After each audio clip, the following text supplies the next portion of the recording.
নমস্কার, welcome to মুশকিল আসান। আমি জয়িতা, ক্লিনিক্যাল সাইকোলজিস্ট। আর আজকে আমরা একটা ভীষণ মজার আলোচনা করব, বুক ভরা ভালোবাসা কিন্তু বিয়ে করতে ঘাম ঝরছে। আমি জানি না কতজন আপনাদের মধ্যে রানওয়ে ব্রাইড দেখেছেন বা দেশি রোম্যান্স সিনেমাটা দেখেছেন। ভালোবাসায় কোনো ফাঁক নেই, কিন্তু বিয়ের আসর থেকে বারে বারে পালিয়ে যাওয়া, এটাই ছিল এই সিনেমাগুলোর থিম। কেন এই আচরণ করে থাকেন লোকজন? আমরা কি কখনো সেটা ভেবে দেখি? এমন না কি এরা কাউকে ভালোবাসে না, সমস্যাটা কিন্তু অন্য কোথাও। এরা সম্পর্কটাকে পছন্দ করে, কিন্তু সম্পর্কের কমিটমেন্টটার থেকে ভয় পায়। কথার কথা বা মুখের কথায় কিন্তু প্রেম হয় না। সত্যি হয়তো আমি একজনকে খুব ভালোবাসি বা জানি অমুকজন আমায় খুব ভালো রাখবে, কিন্তু যখনই বিয়ের কথা শুনলাম তখনই মনের মধ্যে কেমন যেন একটা ভয় দেখা দিল। চিন্তায় উড়ে গেল রাতের ঘুম। কি হবে, কিভাবে কাটবে সময়, সেটাতেই আর রাতে ঘুম হলো না। এটা কিন্তু এক্সাইটমেন্ট থেকে নয়, এটা নতুন বিয়ে করার যে এক্সাইটমেন্ট, ভুল করেও ভাববেন না সেই এক্সাইটমেন্টটা হচ্ছে এদের মধ্যে। এটা হচ্ছে ভয়ের থেকে, এটা হচ্ছে দায়িত্ব নেওয়ার ভয়ের থেকে। এরা কিন্তু আপনাকে ঠকাচ্ছে না, বা কথা দিয়ে কথা রাখছে না, বা অন্য কোনো সমস্যায় জড়িয়ে গেছে বলে আপনাকে বিয়ে করতে চাইছে না, সেটা কিন্তু না। তাহলে সমস্যাটা কোথায়? কেন এরা বিয়ের থেকে বারবার পালিয়ে যায়? এটাকেই আমরা বলে থাকি কমিটমেন্ট ফোবিয়া। যদি কখনো কোনো সম্পর্ক মাঝপথে ভেঙে গিয়ে থাকে, তখন বিশ্বাস করানোটাই একটু কঠিন হয়ে দাঁড়ায় যে রিলেশনশিপটা আগে গিয়ে ভালো হবে। যদি আগের সম্পর্কটা কারো সাকসেসফুল না হয়, তাদের মনে সবসময় এই ভয়টা থাকে কি এই সম্পর্কটাও হয়তো ভেঙে যাবে, এই সম্পর্কটার থেকেও হয়তো আমি দুঃখ পাবো, এই সম্পর্কটাও হয়তো আলটিমেটলি সাকসেসফুল হবে না। এইটার থেকেও কিন্তু অনেক সময় কমিটমেন্ট ফোবিয়া দেখা যায়। অনেকে এই ভয়টা পায় কি এটা কি আমার জন্য কারেক্ট সম্পর্ক, is this the right choice for me. তারা কিছুতেই ঠিক করে নিতে পারে না কি এইটা তাদের জন্য ঠিক সম্পর্ক না অন্যটা ঠিক সম্পর্ক। যেখানে অনেকগুলো অপশনস থাকে সেখানে তো আরো বেশি কনফিউশন হয়। ছোটবেলাতে হয়তো অনেকে দেখেছে কি মা বাবার মধ্যে ভীষণ অশান্তি, সেই অভিজ্ঞতাটাও তাদের খুব একটা ভালো না। বাবা মার এই অশান্তির জন্যে তাদের কোথাও মানসিকভাবে একটা ধারণা জন্মেছে কি বিয়েটা হয়তো খুব একটা ভালো ব্যাপার না, সেই জন্যে তারা বিয়ে করতে চায় না। তারা এটা ভুলে যায় কি প্রত্যেকটা রিলেশনের ইকুয়েশন কিন্তু আলাদা। মা বাবার মধ্যে সম্পর্কটা সুমধুর ছিল না বলে তার আর তার পার্টনারের সম্পর্কটা সুমধুর হবে না, এরকম কিন্তু কোথাও লেখা নেই। অনেকে আবার বাড়ির অন্য নানা রকম অশান্তির জন্য বিয়েটা করতে চায় না। হয়তো সে দেখেছে দিনের পর দিন মদ্যপ বাবা এসে বাবা মাকে প্রচণ্ডভাবে মারধর করেছে, তার ভীষণ একটা ভয় বাবার প্রতি। সেইখান থেকে সে হয়তো কোনো মেল পার্সনকে নিজের লাইফে আনতেই চায় না। আবার অনেক সময় উল্টোটা হয়, সে বাবার সঙ্গে তার এত ভালো সম্পর্ক, সে সেশনে বলছে ম্যাডাম কনসিয়াসলি কি আনকনসিয়াসলি জানি না, আমি না আমার বাবার প্রতিচ্ছবি প্রত্যেকটা পুরুষের মধ্যে খুঁজে থাকি, সেটা যখন পাই না তখন আমার ভীষণ খারাপ লাগে। এই করে আমি প্রচুর সম্পর্কে না বলে দিয়েছি। এতটাই এই নিয়ে অসুবিধা হয়েছে কি বাবা এটা নিয়ে ভীষণ রাগারাগি করেছেন কি কেন আমি সবাইকে না বলে দিচ্ছি। তো এটা ভীষণই কমন কি মেয়েরা চায় তার স্বামী তার বাবার মতন হবে এবং ছেলেরা চায় তার স্ত্রী তার মার মতন হবে। কিন্তু আইডিয়াল রেপ্লিকা তো হতে পারে না। মানে আমার মাই সব ভালো করে, অন্য মেয়ে সেটা করতে পারবে না। আমার মাই খুব ভালো রান্না করে, অ্যান্ড তুমি যাই রান্না করছো বিয়ের পর সে কম্পেয়ার করছে মা কিন্তু এই ডালটা খুব বেশি ভালো বানাতো, এই তরকারিটা আমার মার হাতের রান্না খাওয়ার মতন। আমার মনে আছে আমার এক কাকিমা ছেলের বিয়ে দেবে, আমি কাকিমার বাড়িতে যখন গেছি কাকিমা আমাকে বলল কি আমি ছেলেকে বলে দিয়েছি শোন তোর মাও খুব একটা রান্না করতে পছন্দ করে না, তোর বউও যদি না করে কোনোদিনও বউকে সেটা দিয়ে খোঁটা দিবি না, আর কোনোদিনও বলবি না কি মা এই তরকারিটা তোমার থেকে ভালো বানায়, কি তুমি মার থেকে একটু শিখে নাও। এইটা শুনে না আমার খুব ভালো লেগেছিল কাকিমার মুখে এই কথাগুলো শুনে। কারণ যেরকমভাবে ছেলেরা বলে তাতে মনে হবে ওভার দ্য জেনারেশন আমাদের খাবার দাবারের কোয়ালিটি অ্যান্ড রান্নার গুণমান যেন দিনকে দিন কমে যাচ্ছে। মানে মারাই সব থেকে ভালো বানাতো, তারপর আস্তে আস্তে দ্য কোয়ালিটি ইজ ডিক্রিজিং। সেটা তো না, তাই জন্য এই কম্প্যারিজনটা কিন্তু করা উচিত না। বিশ্বাস তো একটা বড় ভূমিকা নেয় কমিটমেন্ট ফোবিয়ার ক্ষেত্রে। কমিটমেন্ট ফোবিয়া যাদের থাকে তারা না ট্রাস্ট করতে পারে না লোকজনকে। হয়তো কোনোদিনও তাদের কেউ একজন হয়তো সেই ট্রাস্টটা ভেঙেছিল, কিন্তু একজন ট্রাস্ট ভেঙেছে বলে বারবার সবাই ট্রাস্ট ভাঙবে সেই জায়গাটায় তাদের বুঝিয়ে বলা যায় না কিছু ক্ষেত্রে। তাই জন্য আমরা তখন বলি প্রফেশনাল হেল্প নিতে, কারণ সেইগুলো বাড়ির লোক, বন্ধু বান্ধব তারা বুঝিয়ে তাকে ঠিক করতে পারে না। তখন এই ইস্যুসগুলোর জন্য আমরা বলি কি একটু হেল্প নিতে। এই ধরনের সমস্যায় বুঝতেই পারছেন সাইকিয়াট্রিস্ট দেখিয়ে ওষুধ খেতে হবে না, কি আপনি 4টে ওষুধ খেলেন আর আপনি বিশ্বাস হলো পার্টনারের ওপরে, কি 4টে ওষুধ খেলেন আর আপনার যত চাইল্ডহুড ইস্যুস আছে সেগুলো সর্ট আউট হয়ে গেল, সেটা না। সেখানে আমরা বলি সাইকোথেরাপি করতে ক্লিনিক্যাল সাইকোলজিস্টের থেকে। আর এটা একটু সময় সাপেক্ষ। অনেকে মনে করে আমি একটা সেশন করব and psychologist will solve on my problems. সেটা কিন্তু হয় না। আমরা ম্যাজিশিয়ান নই কি একটা সেশনে আপনার সমস্ত প্রবলেম, আপনার সম্পর্কের সমস্ত প্রবলেম ঠিক করে দেব। অনেকেই আমাদের কাছে এই এক্সপেকটেশনে আসে, যখন সেই এক্সপেকটেশনটা ভেঙে যায় তারা হয়তো সেকেন্ড ডে আর হয়তো সেশনেও এলো না, উল্টে বলল কি সাইকোলজিস্টকে দেখিয়ে তো আমার কোনো লাভই হলো না। কিন্তু সাইকোলজিস্ট তো ম্যাজিশিয়ান না। আপনার ছোটবেলার একটা ইস্যু, আপনার ট্রাস্ট নিয়ে ইস্যু, কি আপনার পেরেন্টসদের নিয়ে ইস্যু, একটা সেশনে কি সব কিছু সলভ হয়ে যায়? And we are not solution givers.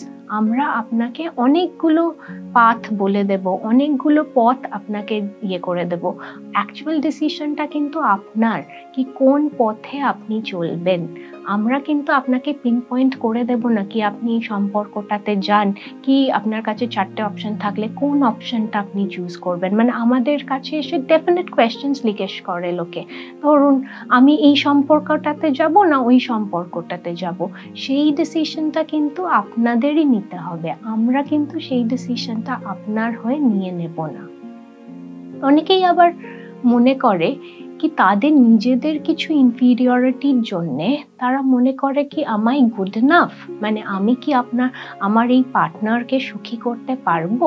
তাদের নিজেদের কিছু ইনফিরিয়রিটি কমপ্লেক্স থাকে, সেই ইনফিরিয়রিটি থেকে অনেক সময় তারা আবার সেটাকে কম্পেনসেট করে ভীষণ সুপিরিয়র দেখায় নিজেকে, যেখানে খুব বড় বড় কথা, নিজের সম্পর্কে খুব ভালো একটা ধ্যান ধারণা, সব জায়গায় যে মানুষটি ততটাই ভালো তা কিন্তু না। তার ভেতরে কোথাও একটা ইনফিরিয়রিটি কমপ্লেক্স কাজ করে, সেটাকে কম্পেনসেট করার জন্য সে হয়তো ওই বড় বড় কথা, বড় বড় জিনিসগুলো করছে কি দেখাচ্ছে। কিছু ক্ষেত্রে হয়তো সুপিরিয়রিটি কমপ্লেক্স থাকে না, কিন্তু ইনফিরিয়রিটির জন্য তারা নিজেকে সবসময় সরিয়ে রাখে আর নিজের আসল রূপটা দেখায় না। কেউ আবার কমিটমেন্ট ফোবিয়ায় ভোগে দায়িত্ব নেওয়ার ভয়ে, তারা দায়িত্ব এড়িয়ে যেতে চায়। তারা ছোটবেলার থেকেই কোনো জিনিসে কোনো দায়িত্ব নেয় না। এবার বিয়ে করলে সেটা তো একটা খুব বড় দায়িত্ব, কারণ লাভের একটা পার্টই হচ্ছে কমিটমেন্ট। ইন্টিমেসি থাকবে, প্যাশন থাকবে, সঙ্গে কমিটমেন্ট থাকতে হবে। সেই কমিটমেন্টটা মানেই হচ্ছে রেসপন্সিবিলিটি। সেই রেসপন্সিবিলিটিটা এড়ানোর জন্য তারা কমিটেড রিলেশনশিপে যেতে চায় না।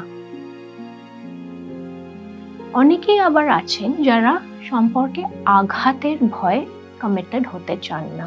তারা হয়তো অন্য কাউকে দেখেছে, তার দিদি বিয়ে হয়েছে, দিদির বিয়েটা খুব খারাপ সম্পর্ক ছিল, তারপর দিদি হয়তো বাড়িতে ফেরত চলে এসছে।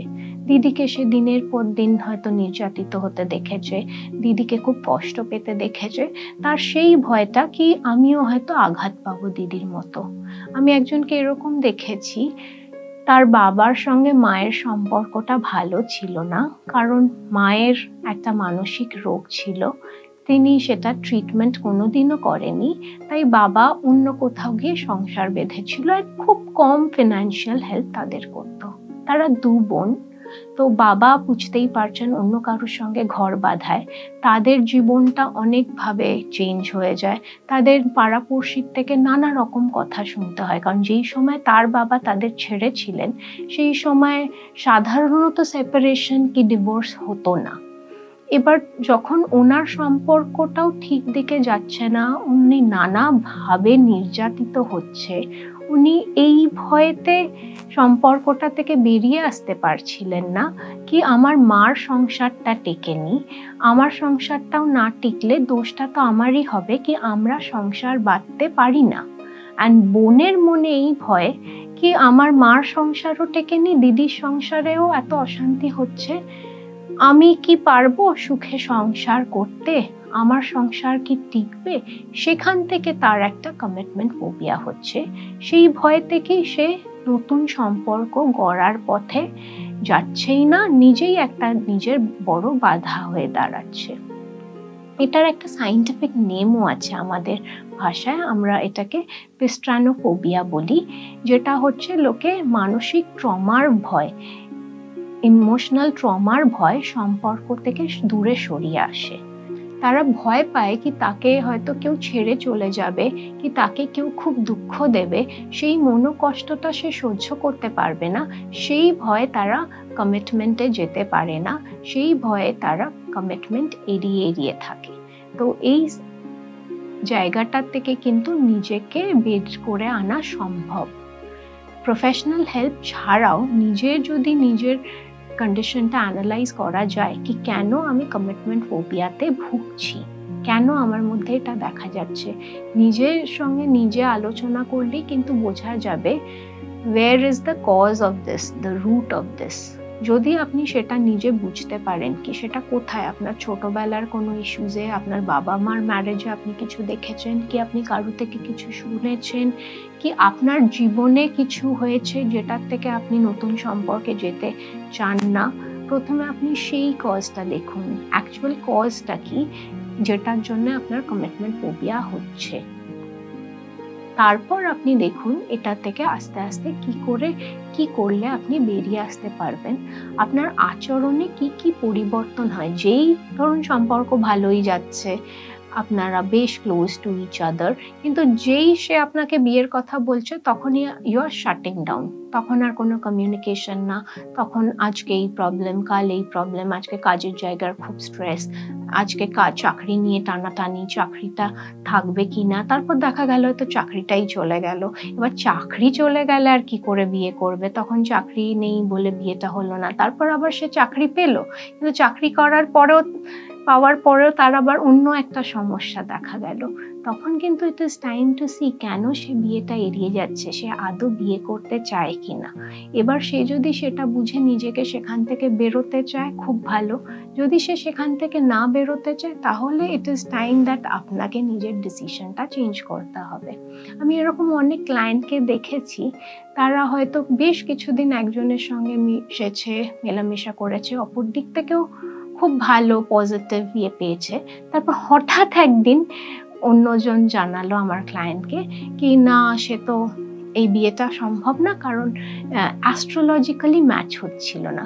আমি অ্যাস্ট্রোলজিক্যালি ম্যাচ হচ্ছিল না তো লাস্ট 4 মাস কি 5 মাস ঘুরলেন কি করে, সে এতদিন অ্যাস্ট্রোলজিটা ম্যাচ করেনি, অ্যাস্ট্রোলজি ম্যাচ না করেই আপনার সঙ্গে ঘুরতে ফিরতে চলে গেল, তাহলে তো তার উচিত ছিল ফার্স্টে ম্যাচ করে দেখে নেওয়া কি ম্যাচ করছে কিনা, তারপর ঘুরতে যাওয়ার। এরকম মানুষের কিন্তু কমিটমেন্ট ফোবিয়া থাকলেও থাকতে পারে, সেটা আপনাকে দেখে নিতে হবে। তাই আপনার যদি মনে হয় আপনার কমিটমেন্ট ফোবিয়া থাকে, তাহলে আপনি নিজের আচরণে কি পরিবর্তন আসে বিয়ের কথা শুনলেই, এবং আপনার পাস্টে কি আছে সেটা খতিয়ে দেখুন। আর আপনার যদি মনে হয় এই মুহূর্তে আপনার যে পার্টনার তার কমিটমেন্ট ফোবিয়া আছে, তাহলে তার সঙ্গে এই ব্যাপারটা নিয়ে খোলাখুলি ডিসকাস করুন। কারণ আপনি যদি খোলাখুলি ডিসকাস না করেন, আপনার মনে তো সবসময় একটা জিজ্ঞাসা থাকবে, তাকে আপনি ভরসা করতে পারবেন না, এবং আস্তে আস্তে সেখান থেকে আপনার একটা মন খারাপের জায়গা তৈরি হবে। অনেক সময় অন্যের কমিটমেন্ট ফোবিয়ার জন্য নিজের মধ্যে একটা সেন্স অফ রিজেকশন আসে, সেন্স অফ হোপলেসনেস আসে কি আমাকে সবাই রিজেক্ট করে দিচ্ছে। আদৌ হয়তো সেটা না, আপনাকে যারা রিজেক্ট করেছে তাদের হয়তো কমিটমেন্ট ফোবিয়া ছিল বলে তারা কমিটমেন্টের দিকে যায়নি, কিন্তু আপনার সেখানে হীনমনস্কতা হচ্ছে কি কেন 2জন কি 3জন আমাকে রিজেক্ট করে দিল। এই সমস্যাগুলো যদি আপনি আপনার রিলেশনশিপে দেখেন তাহলে ইট ইজ টাইম দ্যাট আপনি আপনার পার্টনারের সঙ্গে বসুন এবং মন খুলে আলোচনা করুন। আলোচনার মধ্যে দিয়ে কিন্তু সব কিছুরই সলিউশন পাওয়া সম্ভব। যদি আপনারা আলোচনা করে কোথাও না পৌঁছাতে পারেন কিন্তু দুজনেই সম্পর্কটাতে খুশি এবং এগিয়ে নিতে চান, তাহলে ডেফিনেটলি প্রফেশনাল হেল্প নেবেন। আশা করি আপনারা নিশ্চয়ই এখান থেকে নিজেদের ভয়ের কারণটা জেনে উঠে সম্পর্কটা এগিয়ে নিয়ে যেতে পারবেন। নিজেকে যদি এরকম বুঝতে অসুবিধা হয় কি আপনার পার্টনারকেও যদি আপনার বুঝতে অসুবিধা হয় তাহলে অবশ্যই লাইক দেবেন, শেয়ার করবেন এবং সাবস্ক্রাইব করবেন। অ্যান্ড কমেন্ট সেকশনে লিখতে ভুলবেন না। যদি আপনাদের কোনো টপিক নিয়ে জানার ইচ্ছা থাকে কি আপনাদের কোনো প্রবলেম আপনারা শেয়ার করতে চান, আমাদের মেল করতে পারেন কি কমেন্ট বক্সে লিখতে পারেন। ভালো থাকবেন, ভালো রাখবেন। নমস্কার।